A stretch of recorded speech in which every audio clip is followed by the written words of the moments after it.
பாண்டிச்சேரி ஆரோவில்ல ட்ரிப்புக்கு பிளான் பண்ணிட்டு இருக்கீங்களா? அப்ப தயவு செஞ்சு இந்த ப்ராப்பர்ட்டில ஸ்டே பண்ணிடாதீங்க. அப்படி என்ன ப்ராப்பர்ட்டின்னு நான் சொல்றேன். இந்த வீடியோவை ஸ்கிப் பண்ணாம ஃபுல்லா பாருங்க. இந்த ப்ராப்பர்ட்டியோட ஹைலைட்டே இவங்க ப்ரொவைட் பண்ற 6 இண்டிவிஜுவல் வில்லா தாங்க. இங்க இருக்க 6 இண்டிவிஜுவல் வில்லாவை இவங்க 3 கேட்டகரிஸா ப்ரொவைட் பண்றாங்க. 2 BHK, 1 BHK and suite villa. வில்லான்னு சொன்னதுக்கு அப்புறம் என்ன காம்ப்ளிமெண்டரி தர போறாங்கன்னு தானே யோசிக்கிறீங்க.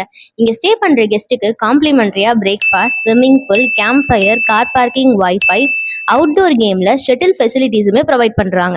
எந்த ப்ராப்பர்ட்டிலையும் யோசிக்காத அளவுக்கு இவங்க ஒரு படி மேல போய் ஸ்டே பண்ற கெஸ்ட்டுக்கு பைக் ரெண்டல் அண்ட் கேப் ஃபெசிலிட்டிஸும் அரேஞ்ச் பண்ணி தராங்க. ப்ராப்பர்ட்டியோட அம்யூனிட்டிஸ் காம்ப்ளிமெண்டரி பத்தி சொல்லியாச்சு. இந்த ப்ராப்பர்ட்டி எங்க லொகேட் ஆகியிருக்கு, என்ன ப்ராப்பர்ட்டின்னு தானே யோசிக்கிறீங்க. அதுதான் ஆரோவில் மெயின் ரோட்ல லொகேட் ஆகியிருக்க நம்ம பாரடைஸ் குரூப்ஸோட சன்ஷைன் ரெசார்ட். அடிக்கிற வெயிலுக்கு நீங்க போட்டிருக்க ஷார்ட்ஸோட ஒரு ஷார்ட்டான ட்ரிப்பை உங்க ஃப்ரெண்ட்ஸோட பிளான் பண்ணுங்க. வீடியோவை ஷார்ட்டா முடிக்கணுன்ற காரணத்தினால ஸ்கிரீன்ல இருக்க நம்பருக்கு கால் பண்ணுங்க. உங்க ஸ்டேவை ஷார்ட்ஸோட என்ஜாய் பண்ணுங்க.